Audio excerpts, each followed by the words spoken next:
Before I start this video, I just want to address that there's a lot going on in the world right now, specifically a lot going on in the United States. I've put off putting anything out on the internet besides activism work on my own personal page, just because I want to amplify voices that are talking about Black Lives Matter and the subject at hand, all the protests.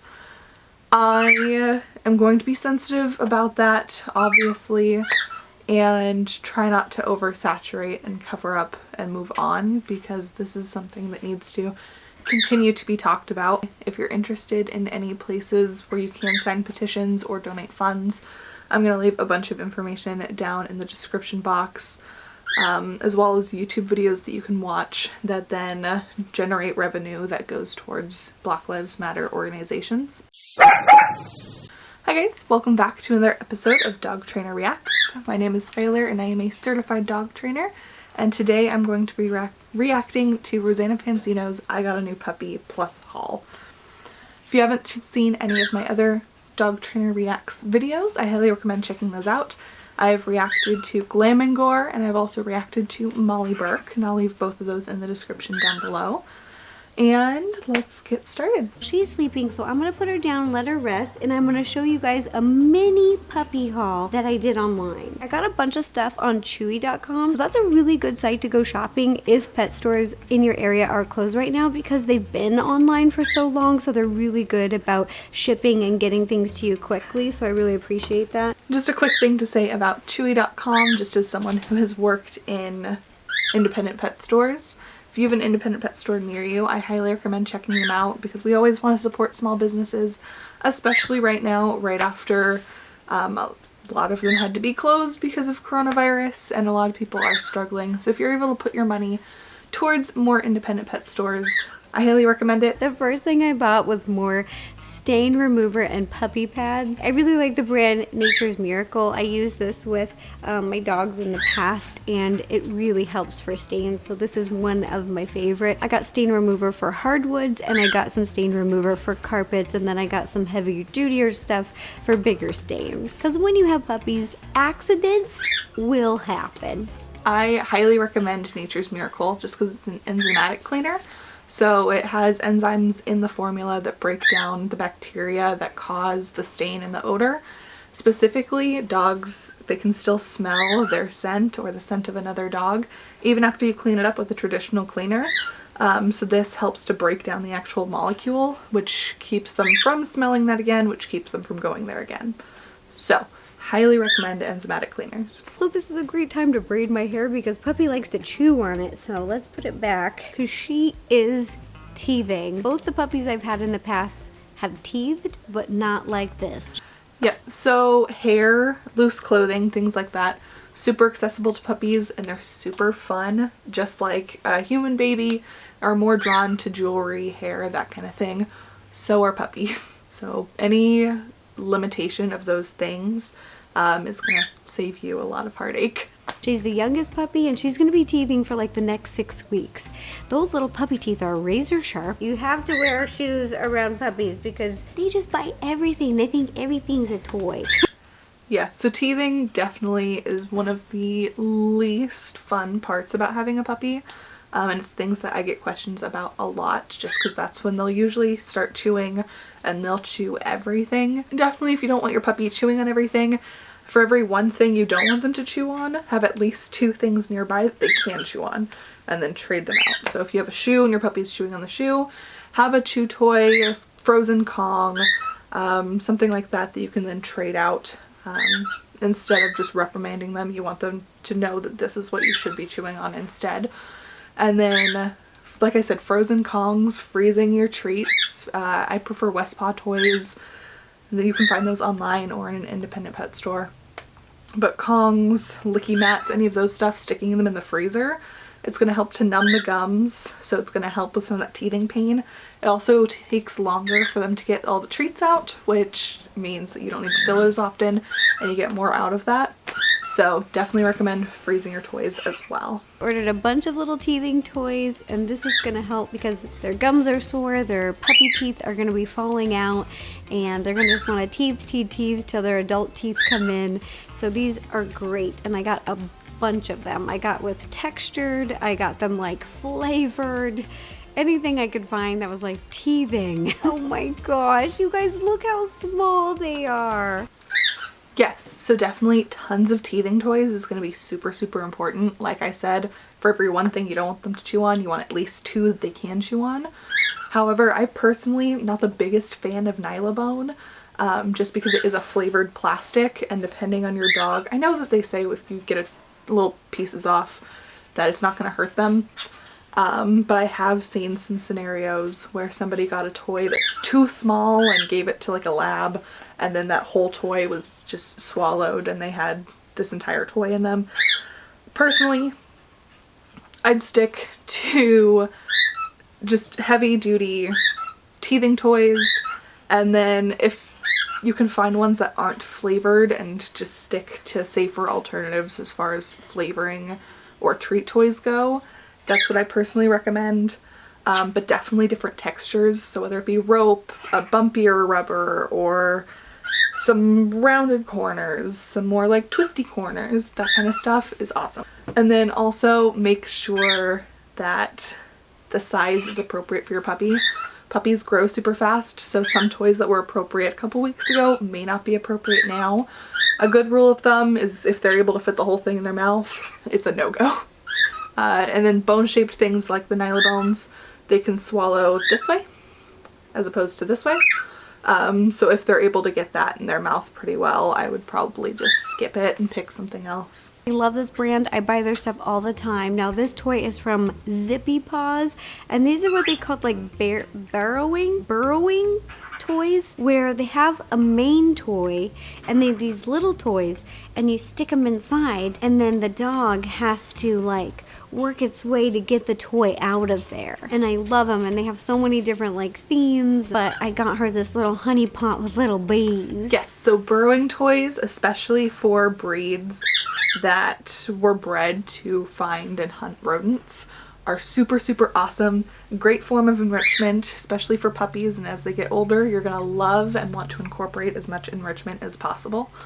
So a good thing about knowing your breed is knowing what kind of tendencies that they're gonna have. So terrier breeds especially were bred to hunt and kill vermin and rodents. So having a burrowing toy like this is going to help kind of curb their natural instinct of burrowing. Might save you some holes in your yard, that kind of thing. And even putting some treats or some kibble in there just as an added incentive to burrow is going to be awesome. I love playing into dogs' natural instincts as much as possible. It's going to save you a lot of headache. So I got some rope toys so she can really like teethe and play with it. And what? Molly, look at this. It's Tootsie Roll. So this is the second time I've mentioned rope toys now. I love rope toys. There is a little bit of a safety concern with rope toys if they're able to pull them apart or get any strings loose. That's when you would want to toss that one and get a new one, just because you don't want them ingesting any of that stringy bit because it can cause blockages. But rope toys are great for teething because it's all that different texture. The rope can also help a little bit with getting the plaque off the teeth, which is nice. It's a great play toy. I always recommend playing with a toy as opposed to your hands, just because it's way safer that way, and they're inexpensive, so it's super easy to replace when you need to. Around a year and a half, Frenchies like take their final form, kind of like a Pokemon, like it's the last level of evolving, and they're really little, and then they're kind of skinny, and then right at a year and a half, they just kind of fill in. Filling out is pretty much a thing for all breeds. In the puppy stage, they're going to be super awkward, super lanky. One leg might be longer than the other. And then around a year, they'll usually kind of get proportionally right, but they're still going to be pretty thin. And then as they get older, about a year and a half, 2 years, depending on the breed, then that's when their bones kind of start to settle and they start to fill out. For smaller breeds, their bones settle and they start to fill out a little bit sooner than larger breeds. For example, a big breed like a Bernese Mountain Dog, their bones aren't going to settle until they're 3-ish. And that's when they settle completely. So just, you'll notice changes in your dog's body as they get older. Specifically, it's usually shoulders and chest that'll just kind of... I love this pillow edge that goes all the way around. It's super soft, and Blueberry actually rests her head on it like a pillow. Frenchies have really big heads, so it gives them neck support. And I love it because she uses it like a pillow. So she's like this bed more than any other bed that I've gotten them before. Yeah, so knowing your dog is going to really help when you pick a bed. Some dogs prefer the curved bed just because it does help kind of support their neck, depending on how they sleep. Some like it just because it seems a little bit more protective. So dogs are naturally used to, you know, kennels, closed spaces. That's when they feel most protected, is when they have like their kind of space. So having that kind of curve in can make them feel more comfortable. Some dogs like to sprawl out, and having that kind of bolster around the edge just gets in the way and they're going to flatten it.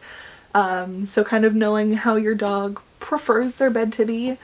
But this one right here looks like a really, really nice one. I like this one a lot. This was called the Comfy Couch Pet Bed, and this is the color Platinum. It comes in a few different colors, but I really like this because it was really neutral. It's so easy. If you want to wash anything, you can just pop this pillow out and wash it and then tuck it back in there. It's super easy.